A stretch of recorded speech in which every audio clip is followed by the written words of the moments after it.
welcome to step 14, day 14 in my 40 days of loving myself more for 2024 journey. Woohoo! Here we are, guys. I'm on day 14, step 14, and it is about understanding the love my heart belongs with. All right, guys, it's Tuesday again, and I have Tuck back here. Had some sneezes, so might have edited those out. But yeah, guys, he's just, what are you doing, Tuck Tuck? Having a good time. But yeah, so I slept in my hair like this, and I got me a new shirt. So I got me a new Step 5 Net 5 shirt. I'm excited about that. I got a whole rainbow pack of these, so because I kind of needed a new set. The other set was getting kind of dirty, but it wasn't very much money. I just got me a rainbow pack for a good $14, $15. So yeah, guys, I don't know why I feel so guilty about spending money. I know that I'm not allowed to earn money, so I feel like I shouldn't be spending money. I should know my place. My place is to be poor and sad and miserable, but I'm learning to love my life anyway. So I don't know why I feel that way, but I do. I think it's because I was going to kind of talk about this yesterday, but then I thought to myself, no, there's no reason to talk about it at all. And now here I am leading into talking about it this morning. So I don't know. It's the way that it is, I guess. But I think it's because, recently I have groups online of people that are like me, and I enjoy my online friends more than anything in the whole entire world. Like, some of the best people in the world are my friends from online groups. And I have one group, and it's huge. It's so huge. I think the name of the group is Tell Me You're Neurodivergent Without Saying You're Neurodivergent. And it's such a lovely group. And then there's a couple others too. But one person mentioned in there, she's like, what is up with us not being able to have a job, or if we have a job, we can't keep it? And there was a lot of misconceptions in there. I think that there's some neurodivergent people that are able to keep a job, so they think all neurodivergent people can keep a job. But that's just not how it works for some of us. Like, for me, my husband is a very competitive person. I'm not competitive at all. In fact, if it becomes a competition, you win. Congratulations, you won. You won your competition. Good job. You win. And whenever it comes to the workforce, competition happens. And for me, and as I'm learning, others like me, as soon as the competition happens, we're out. They get the raise. It'll always be them. It'll always be them that gets the promotion.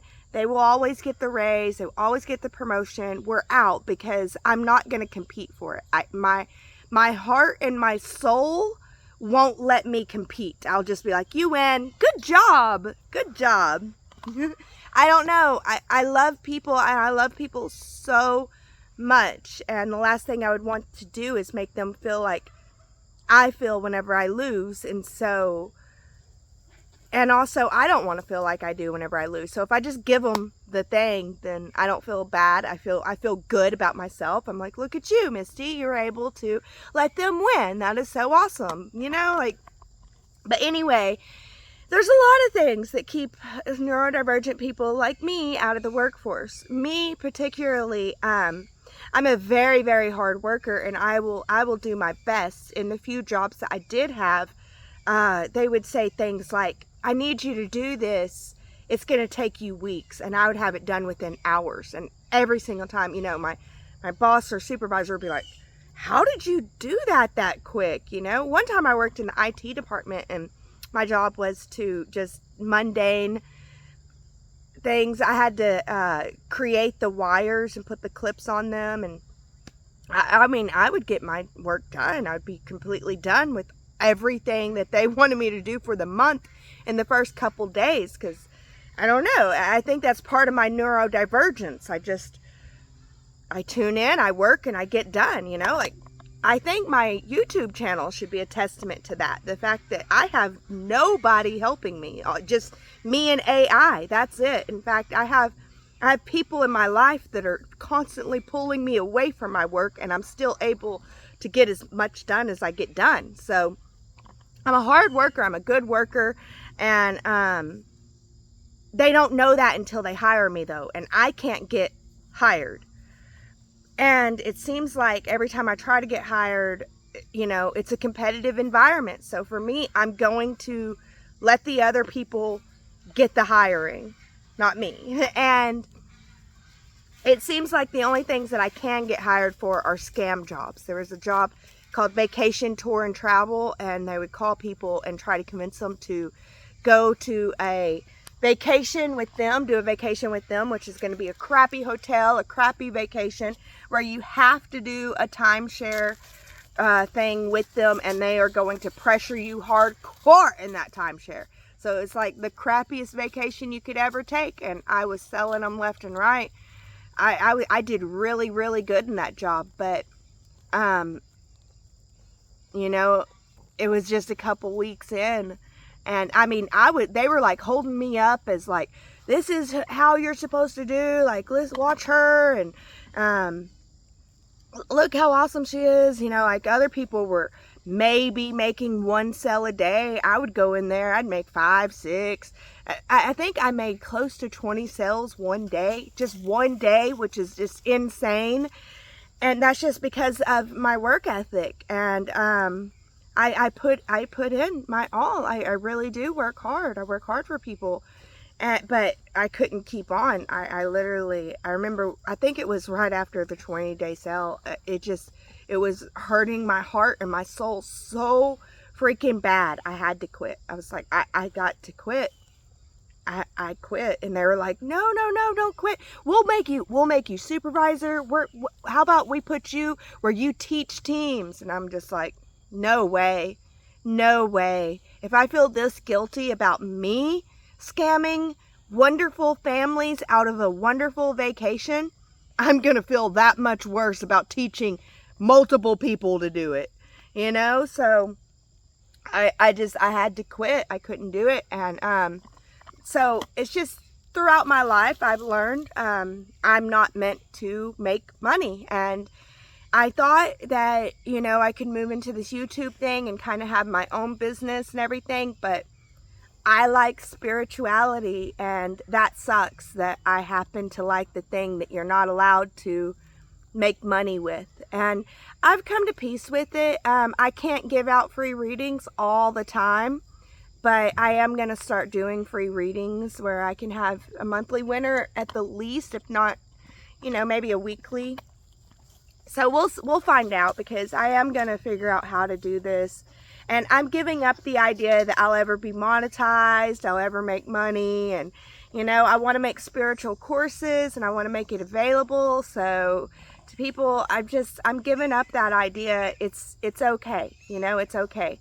And on that thread, a lot of neurodivergents had the same story. There's some that had the same story of me, and then there's others that had the same story, like my sister. My sister, she's neurodivergent, and I'm not sure she realizes it, but I think that she does. But I know that I'm neurodivergent because if I look at my dad, my grandma, and throughout the lineage, it's there. There's a genetic neurodivergence that's going on in my family. But anyway, a lot of neurodivergence, it's the story of my sister, which is, there's something about us, and studies have shown that people can tell that you're neurodivergent and they exclude you. And like, I've always got excluded. I've just never really cared. I figure out where I can enjoy, you know, like, none of y'all want to hang out with me at the park. Okay, I'm going to enjoy swinging on the swings all by myself, you know, like, it's all good. But that's how us neurodivergents, we experience our world, is constant rejection from others. And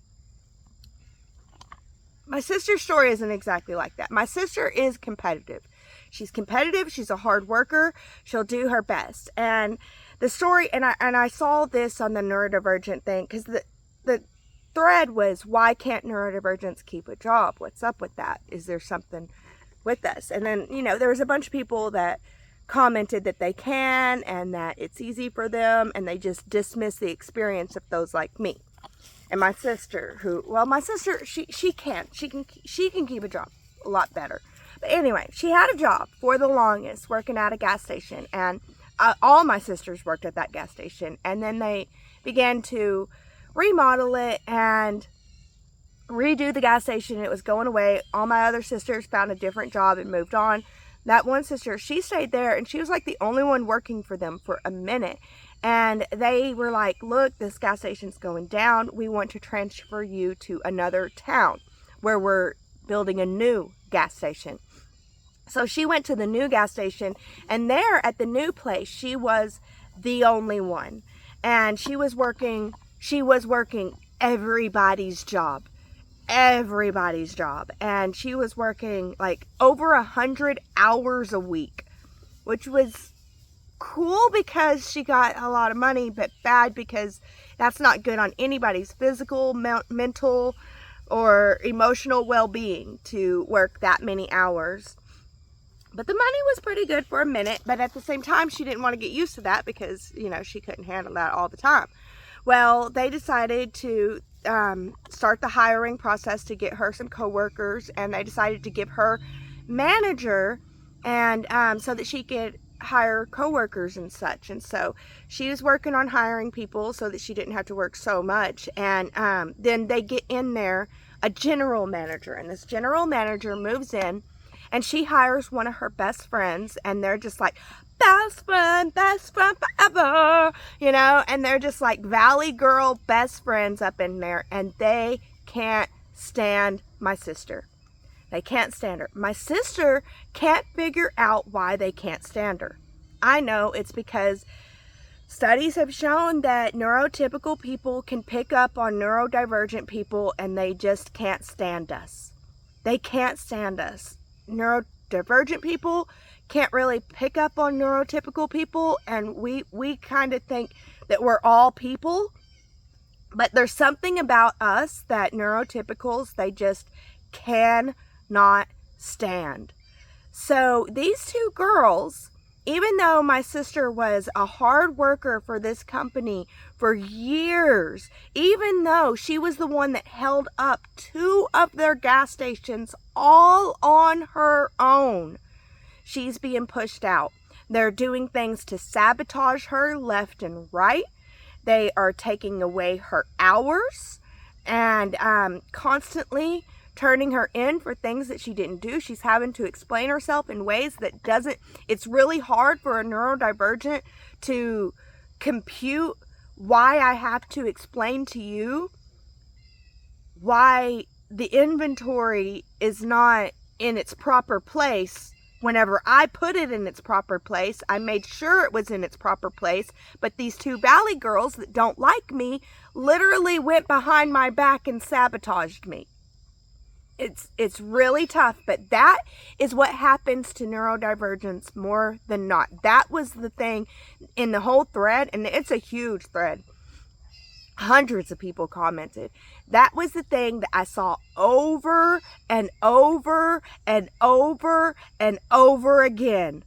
I do a good job. My boss likes me. My coworker sabotages me so bad that I can't. It gets to where, because with us neurodivergents, we're very non-competitive, and we don't hate neurotypicals the way that they hate us. So it gets really hard for us to get up in the morning knowing that we're going to a job where people hate us and want us gone. They want us gone so bad, and it gets really tough. And one of 2 things happen. You quit because you can't take the hate that's being directed at you. You just literally cannot take it. Or number 2, you end up getting fired because the saboteurs were able to sabotage you thoroughly and efficiently. So, and honestly, I think number 2 happens more than number 1. because I think neurodivergence will try to stick it out. We know that we got to make money. There's got to be a way to make money. So thank you all so much for joining me for this story that I give this morning. Thank you so much. I'm just so amazed by the number of viewers that I had for these vlog videos. I can't believe it. I'm so thankful for you guys. Thank you so much for watching my vlogs. It means a lot to me, although I do wish that y'all would watch my creative stuff more, because I'm like, ooh, I'm just here with no makeup and just so raw. But I think it's okay. It's beautiful, and it's how it's meant to be. So, and I thank you guys so much. I truly do. I didn't expect that many people to want to watch my vlog. So, and I'm feeling good today. I'm feeling good. I'm ready to do my work today. I'm ready to do the thing. I'm excited and I'm grateful. So there you guys go. Here we are on step 14, day 14. I'm excited, and I'll see you on the flip side. Okay, hello flip side. So step 14, Innerstanding. This morning I said understanding, but I love how Sensei changed it to Innerstanding. It says Innerstand awareness. So this is our Innerstanding awareness. And yeah, you know what? I think that I got a insight, which I might be right or I might be wrong on this. I don't know. Sirius Joiners, y'all can let me know what you think. But I think that I've been misunderstanding how Sensei was saying to do this. I think it was do the self-love or the ascension, not and. I think it was supposed to be an or, not an and. But then whenever I was thinking that, I was like, but some days didn't have ascension questions. So I guess on those days, the ascension exercise was the self-love exercise. I don't know, but I'm so grateful that I do and I'm going to continue doing and, because I'm a Capricorn and I bite off more than I can chew. It's what I do. So let's see. I'm so grateful that I did the and, because first of all, the step 14 Innerstand, really simple. It was really simple. So I love that. I love that the self-love section alone was really simple. But the ascension section, it started off with me being like, yay, my mind and my heart are still aligned. I got my mind aligned with my heart. I'm loving this and I'm moving forward. I love that you guys get along now. It's so great. My mind and heart don't always agree, but now it's like whenever you call your best friend a itch, you know? It's a different kind of camaraderie. So before, whenever they were calling each other names, it was like, I really mean this. And now it's like, whenever it's like, hey, you know.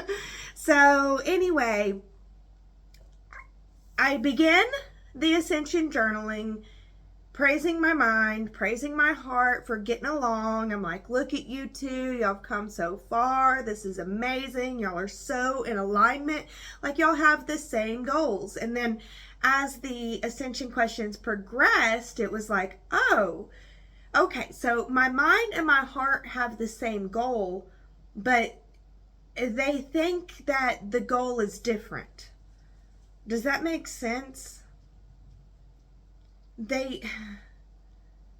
My mind's definition of self-love and my heart's definition of self-love are different. And this is where it was very interesting, because I began the ascension questions feeling like my mind and my heart are aligned, and this is really cool. This is what it feels like to be aligned with these states of awareness within yourself. And then I move into, they begin to argue. But it's not the same kind of argument. And it's like, I haven't felt that feeling in a while either. This, you know, instead of this, they've been like this for a minute. But for my whole life, they were like this. Until I found Sirius Joy and Sensei. And he convinced me to figure out ways to do this. And so I have. And I'm so grateful for it. But today they were like, hey. And I was like, whoa, where did that come from? And it came out of doing this process. And that I'm so grateful for. And it's really cool because it's like it's tweaker thing. And now, tweaker things, not tweaker. It's little things that I just got to tweak, like it's, before it was like intense things, but now it's like little things that it's like, okay, we see that we're like this. What does that mean for this? What does it mean for this? What does it mean for this? And we move back. So yeah, I do see a way forward for us to get realigned, but I do see that we had different definitions of our goal. And so honestly, we could have, we being me in the states, my mind and my heart, we could have moved forward with our goal and reached our goal every part of the journey without ever knowing that they were thinking that the goal was different until we got to the goal. And then it would be like, oh, I didn't think that it was this. And the heart would be like, oh, well, I was thinking it was this the whole time. Like, I do believe that. But at the same time, I'm grateful to be able to go within and to find the just little conflicts and work them out. And all that does is it creates more of my own inner peace. That's all that is going to do. And it's a beautiful thing to me. It's a wonderful, beautiful thing. Yeah. And yeah, I'm so grateful.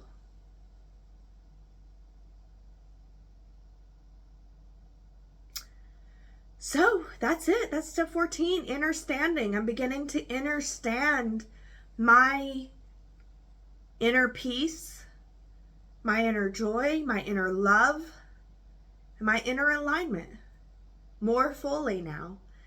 And that is pretty dang cool. That's pretty dang cool. So, yeah, there you guys go. Again, I follow this journey on Sirius Joy. I'm not affiliated with them at all, but their YouTube link and their website link should be in the description. Also, yeah, I'm not affiliated with them in any way, form, but I am a member, and I'm a beloved member, and I love my Sirius Joy family and Sirius Joy team. They're just awesome. So, and yeah, the sound activation with Kristen Ryder was a wonderful, wonderful, wonderful experience today. It just enlightened me. It lightened me up. Like, for some reason, I feel like with these sound activations, I'm not sure if I want to put this here. I guess I will. Do y'all watch all this far? With these sound activations, I feel like we're creating this collective, and I feel a lot of love from a lot of people within these sound activations. It's kind of like a collective is forming of love and joy, and I don't know, I feel connected to Kristen too during these sound activations. They're really, it's a wonderful experience, and it helps to ground me and to uplift me at the same time, which I feel is so cool. And the Kundalini exercise I did today was working with the goddess Pele, which very, very close and deep to my heart. And really, gosh, I don't know. I think that I was experiencing the goddess Pele and stuff about her before I even knew who she was. And I don't know. I'm just honored and grateful to be able to connect with that archetype today and to move forward with my own inner passion and inner drive. And it was just a wonderful Kundalini exercise. And they do, at the end, they do suave or something like that. But to me, I'm like, oh, we're going to just go to heaven. Because you sit there and rest after this hard workout, and you just feel like, you know, I feel like I'm so awesome for being willing to do such intense workouts. And I'm so grateful for my body to be able to do that. And I do want to address something I talked about on the flip side earlier. the money issue. I really am truly blessed, you guys, and I'm so grateful. God is my number one provider, and He provides for me, and I'm so amazed. I haven't worked in over 10 years, not a job that pays me money. I've been a mom, and my children are grown. They're pretty much grown, all of them. I have a 17-year-old now, and an 18-year-old, and almost a 20-year-old. And they're so wonderful. They're wonderful kids, and it was just such an honor to be able to love and serve them. But it was a full-time job, and it never paid. And in fact, you have to pay people to watch your kids. But I don't know, and I don't know. I'm so grateful. Everything that I want, everything that I need, I have. God provides for me. I have a loving, wonderful, loving husband who provides for us, and he works hard, and he takes care of us the best that he can. And yeah, I'm truly blessed. I'm truly blessed, despite being neurodivergent and finding hard to get a job and really hard to keep one because of saboteurs. So for my experience, it's always been hard to even get the job, but if I get my foot in the door, they promote me quickly, because my mind will just, it'll look at my job as this is my job, and creating a better atmosphere and a better job is better for all of us. And so I just uplift the whole company, but at the same time I will end up having burnouts and meltdowns that they're not going to understand. And yeah, it is what it is. I'm so grateful for my life. I am beyond blessed. So thank you guys so much for listening. Thank you for watching. And remember to love yourself more in 2024.